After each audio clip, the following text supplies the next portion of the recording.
जय हिंद दोस्तों, स्वागत है आपका अपना चैनल टीचिंग कैरियर सेंटर में। तो चलिए, जिस तरह की आप लोग का बिहार पुलिस का एग्जाम डेट दे दिया था, उसी के दौरान हम लोग जो रिवीजन सीरीज देख रहे थे, तो हमने 5 रिवीजन सीरीज आपको करवा दिया है। आज हम लोग छठा रिवीजन सीरीज देखेंगे और बहुत ही महत्वपूर्ण क्वेश्चन। अगर आप पूरा रिवीजन सीरीज को पूरा एकदम प्रैक्टिस करके जा रहे हैं तो आपका एग्जाम में एकदम बहुत बेहतरीन होगा। और इसका पीडीएफ जो है टेलीग्राम लिंक पर दे दिया जाता है। अगर जो भी टेलीग्राम लिंक पे ज्वाइन नहीं हुए तो वो जाके ज्वाइन कर सकते हैं। इसका लिंक डिस्क्रिप्शन में दिया हुआ है। और आपको आज बता देते हैं कि जितना भी बिहार पुलिस में अभी तक 2002 से लेकर 2023 तक जितना भी फिजिक्स का क्वेश्चन पूछा गया, वो आज आप शाम में आएगा, तो वहां से आप लोग एकदम जुड़ जाइएगा, क्योंकि प्रीवियस ईयर क्वेश्चन ही आपको एकदम सफलता की कगार पर पहुंचाएगा। इसीलिए प्रीवियस ईयर क्वेश्चन को देखना एकदम बहुत जरूरी है। चलिए हम लोग शुरुआत करते हैं आज के सेशन को, रिवीजन क्लास 6 को। देखिए, आज का जो पहला क्वेश्चन दिया गया है दोस्तों, पहला क्वेश्चन को थोड़ा छोटा कर लेते हैं। देखिए, यहाँ पर बोला गया है, दक्षिण अफ्रीका में वापस लौटने के पश्चात महात्मा गांधी 1916 में किस विश्वविद्यालय के उद्घाटन के समय पहली बार सार्वजनिक रूप से आम जनता से रूबरू हुए?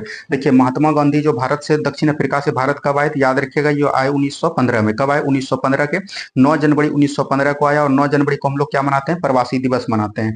और याद रखिएगा, दक्षिण अफ्रीका कब गए थे? तो 1893 ईस्वी में दक्षिण अफ्रीका गए थे। तो यह भी चीज ध्यान रखनी है। तो याद रखिएगा, 1915 में जब महात्मा गांधी आए तो सबसे पहले कहां पर मिला? 1916 में बनारस हिंदू विश्वविद्यालय में मिला। और इसका उद्घाटन था इसी में मिला। और इसी में जो है याद रखिएगा, राजकुमार शुल्क से मिला। किसके मिला?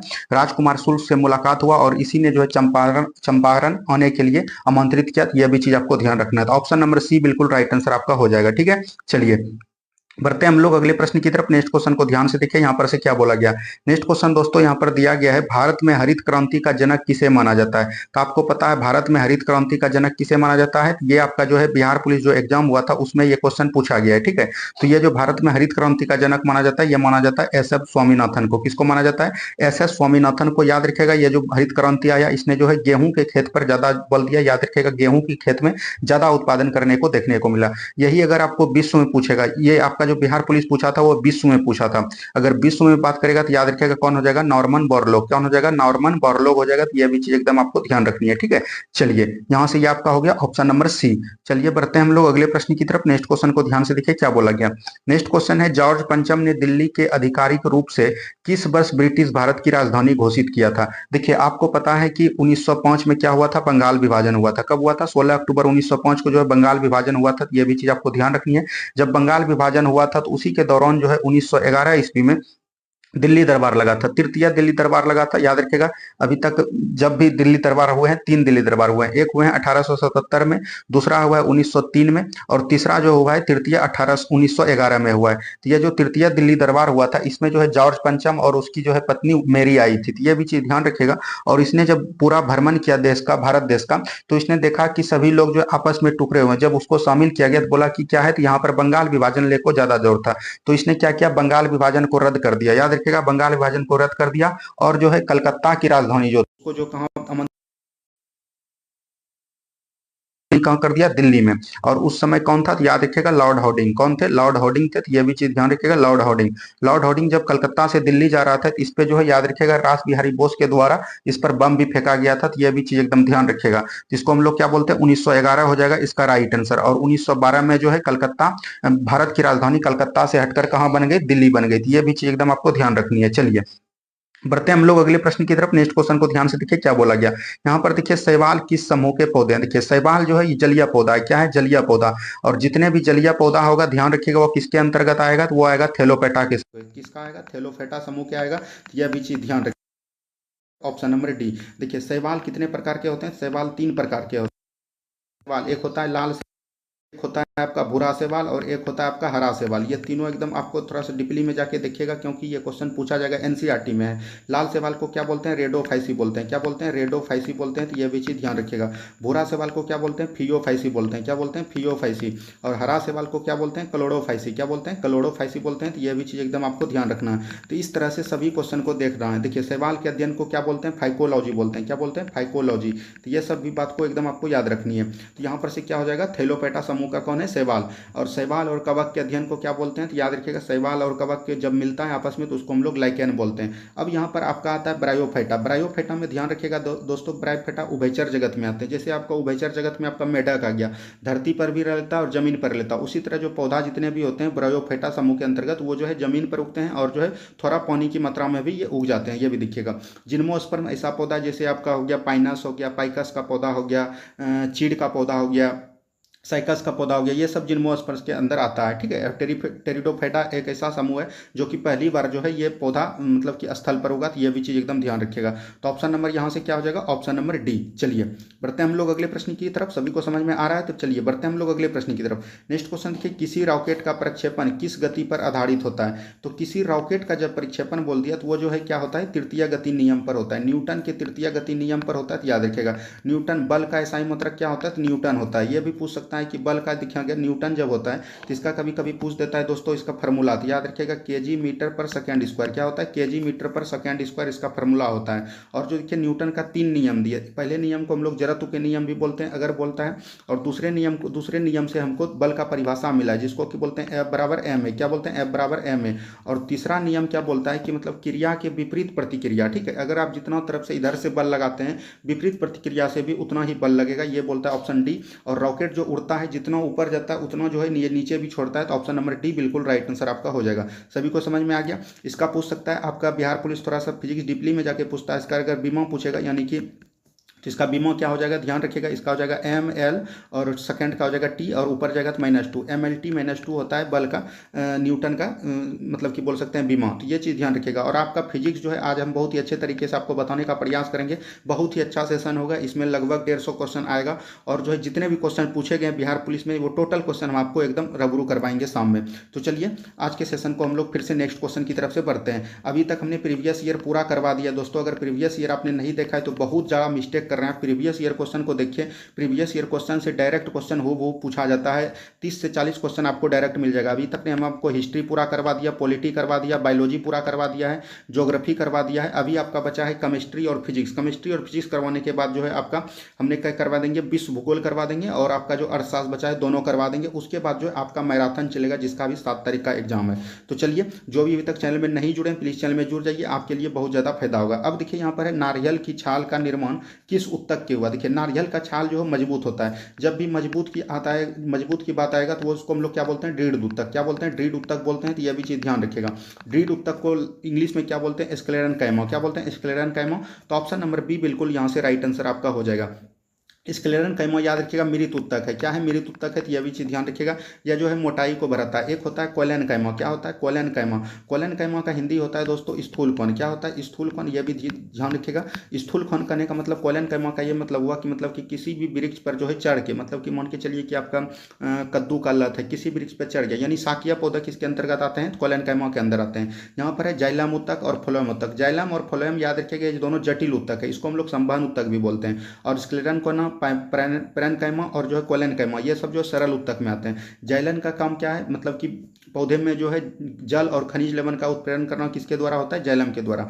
और फ्लोएम किसके द्वारा करता है, फ्लोएम सिर्फ खाद्य पदार्थों का संयोजन करता है। तो ये भी चीज़ एकदम आपको ध्यान रखनी है। तो यहाँ से सभी तक आपका क्लियर हो गया। बढ़ते हैं हम लोग अगले प्रश्न की तरफ। नेक्स्ट क्वेश्चन की तरफ देखिए, नेक्स्ट क्वेश्चन क्या बोला गया है। नेक्स्ट क्वेश्चन है महात्मा गांधी किस वर्ष दक्षिण अफ्रीका से अस्थायी रूप से भारत लौटे। अभी तुरंत हमने बताया कब लौटे, 9 जनवरी 1915 को। कब जो लौटे हैं, 9 जनवरी 1915 को लौटे हैं। ये भी चीज़ ध्यान रखिएगा।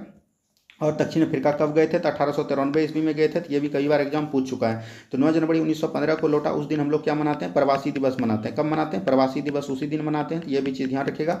गांधी जी याद रखिएगा इनका जन्म जो है 2 अक्टूबर 1869 को गुजरात के पोरबंदर जिले में हुआ था। तो ये भी चीज़ एकदम आपको ध्यान रखनी है। तो यहाँ से हो जाएगा ऑप्शन नंबर ए बिल्कुल right answer, option number A. चलिए बढ़ते हैं हम लोग अगले प्रश्न की तरफ। नेक्स्ट क्वेश्चन को ध्यान से देखिए क्या बोला गया। नेक्स्ट क्वेश्चन है भारत में पहला रेडियो कार्यक्रम किस वर्ष प्रसारित किया गया था। तो पहला रेडियो कार्यक्रम अगर पूछेगा तो ये हुआ था 1923 में। कब हुआ था, 1923 में। बिहार पुलिस में ये क्वेश्चन पूछा गया, इसीलिए हमने ये क्वेश्चन आपको दे दिए हैं। तो ऑप्शन नंबर बी बिल्कुल राइट आंसर आपका हो जाएगा। चलिए बढ़ते हैं हम लोग अगले प्रश्न की तरफ। नेक्स्ट क्वेश्चन को ध्यान से देखिए क्या बोला गया। राष्ट्रपति को किस अनुच्छेद के तहत क्षमादान की शक्ति प्राप्त है। तो राष्ट्रपति, यहाँ पर देखिए राष्ट्रपति की बात आती है तो राष्ट्रपति का पूरा सुपड़ा पास साफ कर देते हैं हम एकदम बहुत ही अच्छे तरीके से। वही तो राष्ट्रपति हमने पॉलिटी में बहुत ही अच्छे तरीके से बताया, लेकिन यहाँ पर ध्यान दिखेगा राष्ट्रपति, भारत का एक राष्ट्रपति होगा। यह जो है अनुच्छेद 52 में बोला गया कि इसमें का पद होगा वो कितना में बोला गया 52। 53 में क्या बोलता है याद रखिएगा, कार्यपालिका शक्ति क्या बोलता है, निर्वाचन मतलब कि राष्ट्रपति को कार्यपालिका शक्ति प्रदान करती है, तो याद रखिएगा कार्यपालिका शक्ति किसमें बोलती है, 53 में। अनुच्छेद 54 में क्या बोला गया है, निर्वाचन मंडल क्या बोला गया है, निर्वाचन मंडल, तो ये चीज ध्यान रखिएगा। निर्वाचन मंडल कहने का मतलब हुआ कि राष्ट्रपति के चुनाव में कौन कौन भाग लेंगे। उसके बाद है 55 में क्या है, निर्वाचन विधि क्या है, निर्वाचन विधि। निर्वाचन विधि कहने का मतलब हुआ कि किस तरह का होगा राष्ट्रपति का चुनाव, तो याद रखिएगा राष्ट्रपति का चुनाव जो होता है एकल संक्रमणीय मत पद्धति के द्वारा होता है, यानी कि अनुपातिक तौर पे होता है। उसके बाद आता है अनुच्छेद 56 में क्या बोलिएगा आप, राष्ट्रपति का कार्यकाल के बारे में बताता है, तो ये याद रखिएगा कार्यकाल हो गया। उसके बाद आता है 57 में क्या बोलते हैं दोस्तों, 57 में बोलता है कि दोबारा पुनः निर्वाचन, यानी कि राष्ट्रपति जो है जब अगर मान के चलिए एक बार राष्ट्रपति बन गया उसको जो फिर से बनना है तो वो बन सकते हैं, यानी कि पुनः निर्वाचन की चर्चा कितना में किया गया है, तो याद रखिएगा वो क्या है 57 में। उसके बाद एक आता है 58 में राष्ट्रपति की बनने की योग्यता क्या क्या होनी चाहिए, वो पढ़ा लिखा नहीं भी होगा चलेगा, लेकिन जो है वो उसका उम्र 35 वर्ष होना चाहिए, ये सब चीज़ इसमें वर्णन किया गया है। और इसमें एक 59 आता है, 59 में जो है क्या है इसके शर्तें के बारे में बताया गया है, दक्षता यानी शर्तें। और एक आता है 60 में क्या बोला गया है, शपथ, शपथ के बारे में कितना बोला 60। और 61 में क्या बोला गया है, महाभियोग, महाभियोग जो राष्ट्रपति पर लगाएगा वो जो है अनुच्छेद 61 के तहत लगाएगा।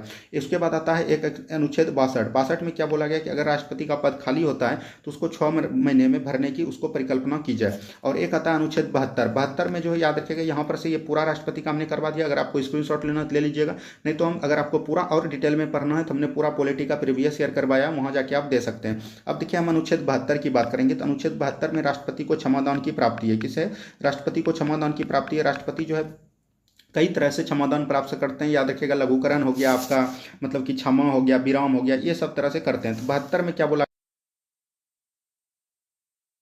दंड को भी क्षमा कर सकते हैं, ठीक है, तो ये भी चीज ध्यान रखिएगा। तो ऑप्शन नंबर यहां से देख लीजिए, अब आपका प्रश्न बन जाएगा। तो यहां पर बोला गया है कि राष्ट्रपति को किस अनुच्छेद के तहत क्षमादान की शक्ति है, तो क्षमादान की शक्ति कितना हो जाएगा, अनुच्छेद 72। अब देखिए यहाँ पर अनुच्छेद 50 है, तो इसको भी देख लीजिए।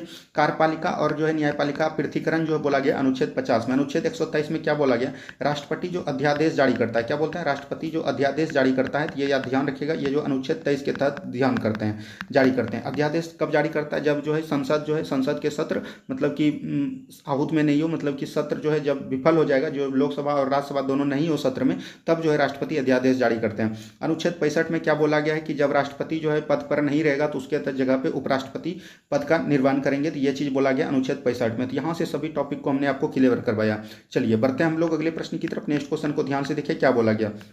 नेक्स्ट क्वेश्चन दिया गया, निम्न में से कौन सा एक इनपुट डिवाइस है। इनपुट डिवाइस होने का मतलब हुआ कि मतलब देखिए हेडफोन बाहर से लगाते हैं, प्रिंटर भी बाहर से लगाते हैं, प्रोजेक्टर भी बाहर से लगाते हैं, लेकिन ओसीआर जो है ये अंदर रहता है, तो ये हो जाएगा इनपुट डिवाइस, जो अंदर है उसको बोलते हैं इनपुट डिवाइस। तो ऑप्शन नंबर ए बिल्कुल राइट आंसर हो जाएगा। यहाँ पर बात आता है कंप्यूटर। कंप्यूटर को ये ध्यान रखिएगा, आपके बिहार पुलिस में कंप्यूटर से भी क्वेश्चन पूछे जाते हैं। कंप्यूटर का खोज किसने किया था, तो आपको ध्यान रखना है चार्ल्स बेबेज ने। किसने किया था, चार्ल्स बेबेज ने किया था, तो यह भी चीज आपको एकदम ध्यान रखनी है। चलिए बढ़ते हैं हम लोग अगले प्रश्न की तरफ। नेक्स्ट क्वेश्चन को ध्यान से देखिए क्या बोला गया। यहाँ पर देखिए दोस्तों ये जो प्रश्न है बहुत इंपॉर्टेंट है। इसरो ने चंद्रयान फर्स्ट को किस वर्ष प्रक्षेपित किया, अभी चंद्रयान 3 लॉन्च हुए हैं, तो ये सब प्रश्न आपको पूछे जाएंगे। अब जो है अभी अगर चंद्रयान 3 लॉन्च हुआ है तो आपको बिहार पुलिस एग्जाम चंद्रयान 3 नहीं पूछेगा, चंद्रयान 2 और 1 पूछेगा। तो हमने दोनों प्रश्न आपको करवा देंगे। देखिए यहाँ चंद्रयान 1 की बात करिएगा तो चंद्रयान कब लॉन्च हुआ था, तो याद रखिए 22 अक्टूबर 2008 को हुआ था। कब हुआ था, 22 अक्टूबर 2008 को हुआ था। तो इसका तो राइट आंसर हो जाएगा ऑप्शन नंबर बी। लेकिन याद रखिए ए, लेकिन पूछेगा चंद्रयान 2। चंद्रयान 2 याद रखना है आपको, कब ध्यान रखना है, ये जो हुए थे दोस्तों 22 जुलाई 2019 को हुआ था। कब हुआ था, 22 जुलाई 2019 को। और इसको जो है याद रखिएगा श्रीहरिकोटा से ट्रांसफर किया था। और याद रखिएगा इसको जो किया था किस रॉकेट के द्वारा, तो ये चीज पूछा जाएगा आपसे। GSLV एमथर, याद रखिएगा GSLV एमथर से इसको लॉन्च किया गया था, तो ये भी ध्यान रखिएगा। अब यहाँ बात करते हैं चंद्रयान 3 के बारे में। चंद्रयान 3 आपको पता है 14 जुलाई को जो है 14 जुलाई 2023 को जो है इसको पूरा एकदम लागू किया गया था। लेकिन याद रखिएगा इसको 23 अगस्त तक वहां तक पहुंचा। तो 23 अगस्त को हम लोग क्या मानते हैं, अंतरिक्ष दिवस के रूप में मनाने का प्रयास किया है नरेंद्र मोदी जी के द्वारा। तो अंतरिक्ष दिवस कब मनाते हैं, 23 जनवरी को। ये डेट आपके लिए एकदम काफी ज्यादा इंपॉर्टेंट हो जाएगा। और जहां पर देखिए मतलब लैंडिंग हुआ उस पॉइंट को क्या बोलते हैं हम लोग, शिव समुद्री पॉइंट बोलते हैं। क्या बोलते हैं, शिव समुद्री पॉइंट बोलते हैं। तो यह भी चीज ध्यान रखिएगा। अब यहाँ पर पूछ सकता है आपको चंद्रयान 3 जो लॉन्च किया था, अब देखिए यहाँ पर से जो चंद्रयान 3 को लॉन्च किया गया वो रॉकेट आपसे पूछा जा सकता है। तो रॉकेट का ध्यान रखना क्या है, LVM-M3। कौन है, LVM-3 M4। क्या हो जाएगा, LVM-M4। और यहाँ पर देखिए 23 अगस्त को जो अंतरिक्ष दिवस मतलब कि जहाँ पर उतरा उसको शिव समुद्री नहीं बोलते हैं, शिव शक्ति बोलते हैं। थोड़ा सा मिस्टेक हो गया दोस्तों, इसको शिव शक्ति कर लीजिएगा आप, ठीक है। तो चलिए यहाँ से आंसर क्या हो जाएगा, ऑप्शन नंबर, ये प्रश्न आपके लिए एकदम 1 नंबर एकदम श्योर है। चलिए बढ़ते हैं हम लोग अगले प्रश्न की तरफ। नेक्स्ट क्वेश्चन को ध्यान से देखिए क्या बोला गया। नेक्स्ट क्वेश्चन यहाँ पर दिया गया दोस्तों, जूली जनजाति किस देश में संबंधित है। तो जूली जनजाति जो है ना, याद रखिएगा दक्षिण अफ्रीका का है। कहाँ का है, दक्षिण अफ्रीका का। तो ऑप्शन नंबर बी बिल्कुल राइट आंसर आ जाएगा। अब देखिए यहाँ पर जब दक्षिण अफ्रीका आया तो आपको ध्यान रखना है दक्षिण अफ्रीका से हमारे संविधान में क्या लिया गया है। तो याद रखिएगा संविधान संशोधन। क्या लिया गया है, संविधान संशोधन की बात कहाँ से ली गई है, तो ये लिया गया है यहीं से। और संविधान संशोधन की चर्चा कितना में है, संविधान के भाग 22 में है, सॉरी 20 में है। और जो है ये अनुच्छेद की बात करिएगा तो 368 है। कितना है, 368। तो ये चीज भी ध्यान रख